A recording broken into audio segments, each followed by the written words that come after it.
Entretiens des Patriotes, bonjour à tous. Les agriculteurs bloquent Paris. Les Macron en fuite en Suède.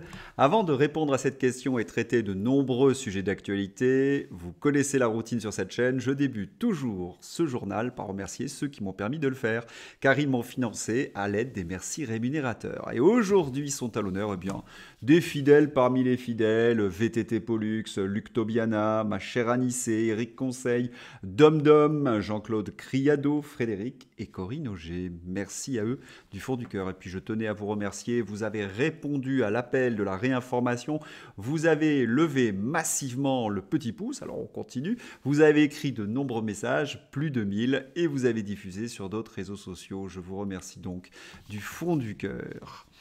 Sur ces entretiens, nous avons toujours défendu la France rurale. Mais voilà, nos analyses ne passaient pas, comment dirais-je, la rampe de la presse aux ordres. Depuis les agriculteurs en colère, nos analyses font la une des journaux, comme celle de Pierre Vermeuren. Avec la révolte des agriculteurs, nous sommes face à un choix de société et de civilisation.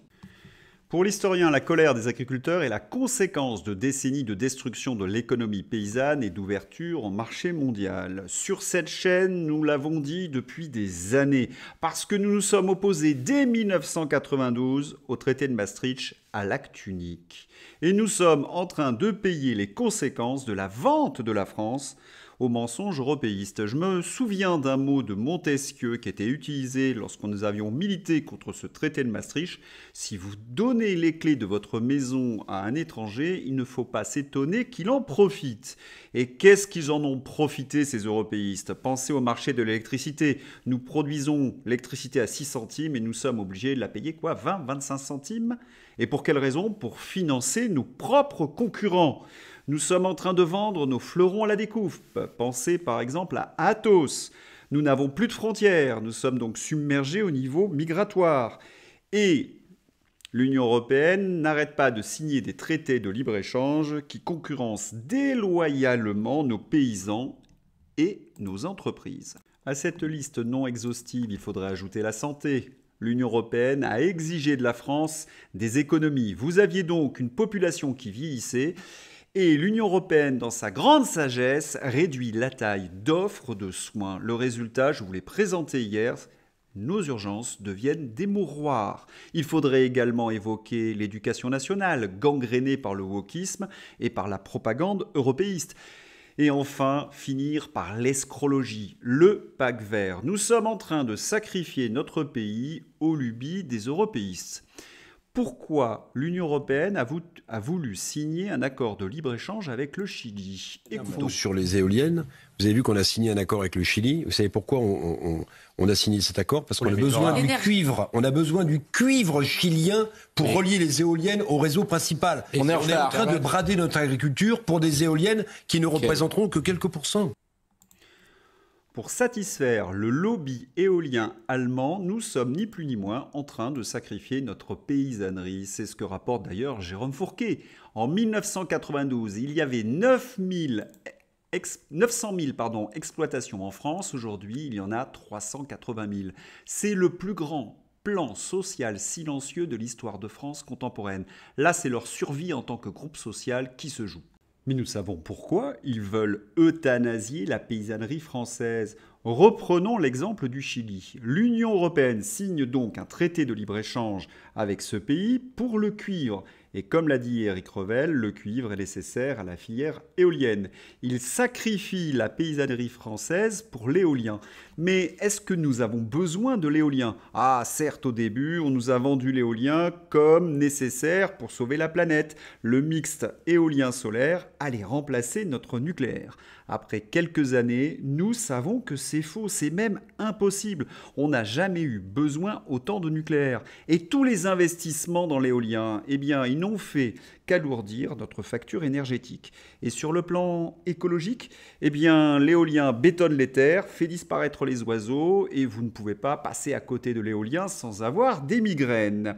Bref, l'éolien, ça a pu être rentable pour le lobby allemand, et puis cela surtout satisfait les lubies des écologistes. Mais pour le reste, c'est une authentique catastrophe. Ah, ces écologistes. Ils ont imposé le pack vert et dans ce pack vert, il y a bien la disparition programmée, notamment des élevages bovins. En effet, dans un récent rapport, la Cour des comptes a affirmé que le respect des engagements de la France en matière de réduction des émissions de méthane appelle nécessairement une réduction importante du cheptel, au motif que l'élevage bovin représente 11,8% des émissions de gaz à effet de serre. Emmanuel Macron ou Van der Leyen, même combat contre le monde agricole pour nuire à notre souveraineté alimentaire. Vous l'avez compris, il n'y a pas 36 000 solutions, il n'y a même pas de plan B, c'est vaincre ou mourir. Les agriculteurs ont besoin de notre solidarité. Pour ceux qui veulent nous prêter main forte en Île-de-France, voici nos points de blocage actuels. Alimentation, boissons, matériel de couchage. N'hésitez pas à venir soutenir vos paysans. Les Français ont besoin des paysans, les paysans ont besoin des Français. C'est comme un appel du 18 juin. Certains l'ont entendu, comme les chefs étoilés. Des chefs étoilés viennent soutenir les agriculteurs sur les barrages. Bravo et merci à eux. Sans les agriculteurs, ces chefs sont complètement démunis, eux aussi. Et oui, sans les produits du terroir, pas de gastronomie, et sans gastronomie, c'est la France qui disparaît. Sur les points de blocage, les agriculteurs témoignent de leur quotidien. Ils dénoncent également l'impuissance des pouvoirs publics, comme Philippe Buisson, producteur d'oignons dans les Cévennes. Nous, les agriculteurs, on n'a pas de leçons à recevoir. On doit simplement nous sauver. Ils ne peuvent rien faire, en effet, contre la concurrence déloyale. Je vous mets ces extraits dans ma description. Et de jeunes agriculteurs témoignent également de l'amour qu'ils ont pour leur métier. L'agriculteur, c'est une passion, c'est la nature, on se sent libre quand on vit dans la campagne. Témoignage d'un jeune agriculteur présent sur l'autoroute 1 près de Paris. Mais ne nous trompons pas, le sentiment qui anime les agriculteurs, c'est avant tout la colère. On ne veut pas être comme l'Union européenne, on ne veut pas être comme les Américains, on les embête. Nous, on est français et on restera français. Derrière les agriculteurs, c'est tous les patriotes. Depuis Rungis, on fait un feu de joie avec le torchon bleu à étoiles de l'Union européenne, avec Claude, agriculteur, venu avec son tracteur et ses camarades faire le blocus de Rungis. Vive notre France, vive la liberté, vive le Frexit, vive notre libération. Et les Français sur les routes applaudissent les convois. Magnifique accueil le long des routes de France pour le convoi des tracteurs, parti ce matin d'Agen pour aller bloquer Rungis. Le peuple français, c'est d'instinct que ce mouvement cible juste la Macronie, l'Union européenne, l'oligarchie, que c'est un mouvement de libération. Et puis, même monsieur le curé vient bénir le passage. Le convoi d'Agen bénit. À Bergerac, au passage du convoi des tracteurs, un prêtre a béni les paysans qui se dirigent vers Paris. C'est l'âme de la France qui se réveille enfin.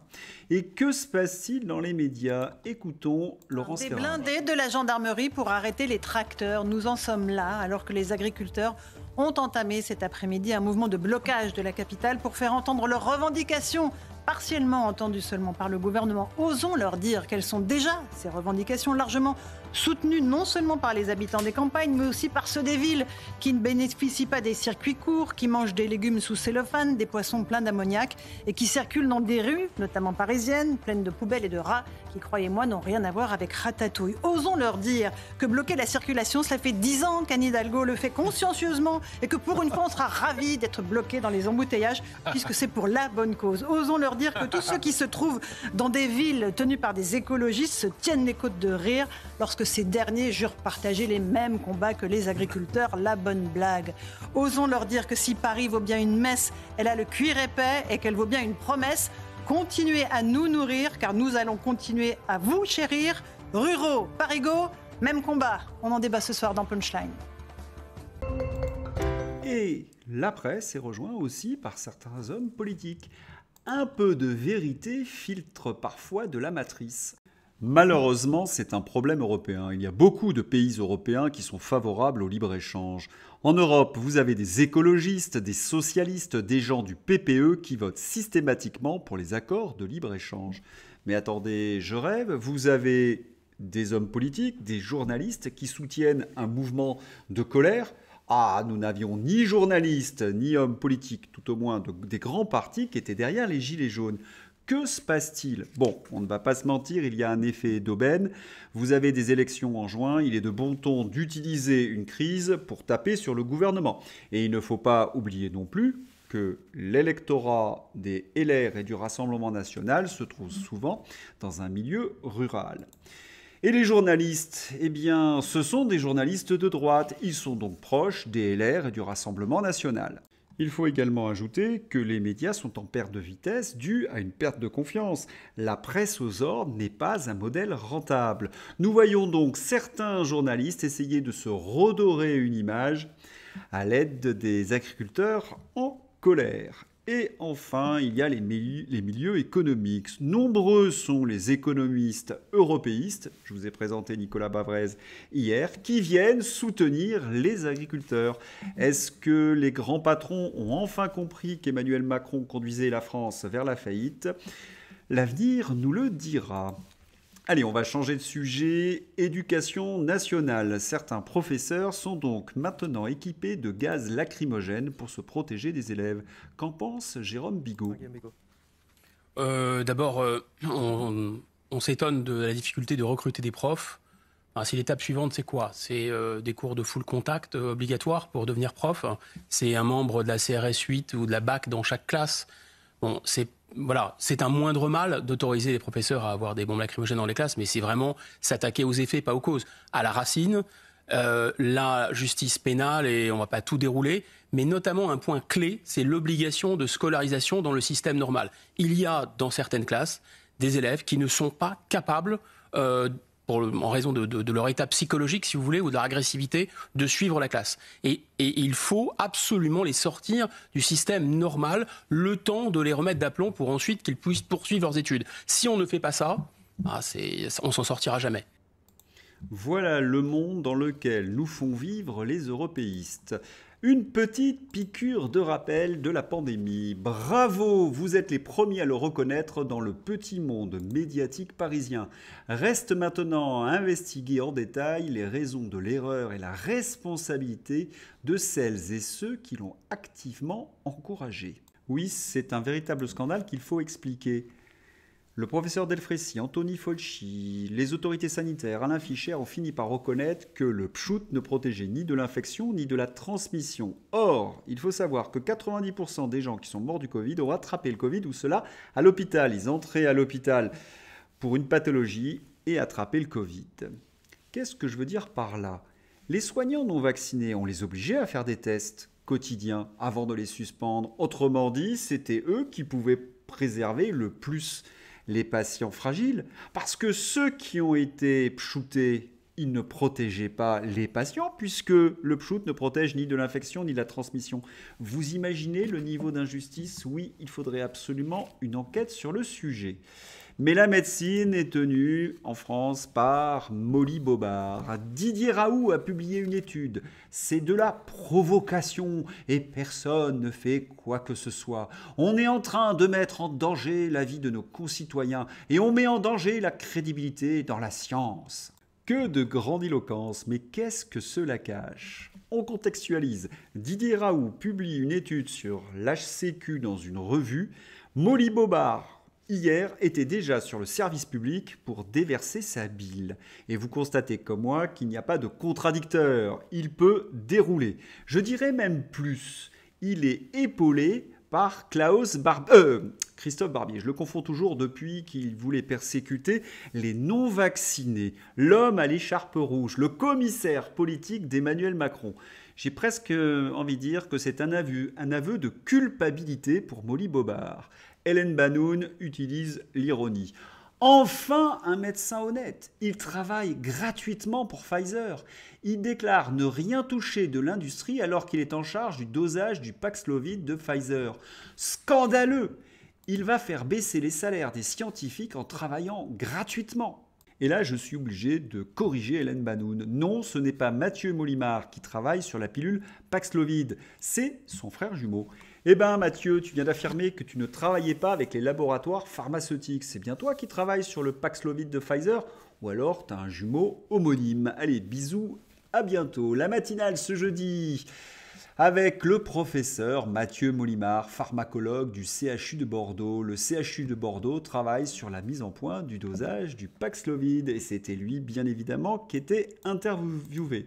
C'est vous dire la complicité, la collusion entre l'industrie pharmaceutique et les milieux journalistiques. Si on pouvait faire le ménage, ce serait bien, cela éviterait d'avoir ce genre de situation.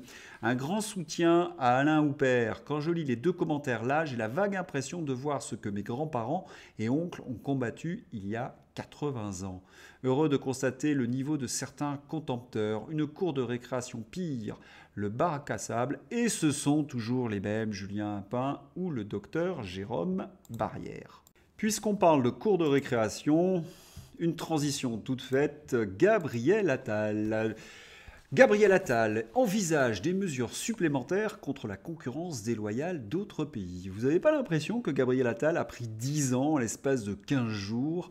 François Asselineau, jusqu'à quand va durer cette sinistre pièce de théâtre ? Le rôle minable du Premier ministre se limite à tenter de faire croire aux Français qu'il a encore un pouvoir, qu'il n'a plus, de cacher que ce pouvoir leur a été volé et donné aux Américains et oligarques via l'Union européenne. Et puis il ne faut pas oublier que le parti d'Emmanuel Macron et de Gabriel Attal ont soutenu toutes les mesures qui vont à l'encontre des intérêts des agriculteurs. Gabriel Attal, à 34 ans, c'est un communicant et il a été choisi par Emmanuel Macron. Cela en dit très long sur, en effet, les pouvoirs de ce Premier ministre. Mais où est donc notre président de la République ? Il était en Inde et là, certains affirment sur les réseaux sociaux qu'il s'est enfui en Suède. Regardons. Emmanuel et Brigitte Macron se rendront en Suède les 30 et 31 janvier. Alors, ils ne sont peut-être pas en fuite, mais il y a quand même quelque chose d'assez étonnant que nous rapporte Mike Borowski.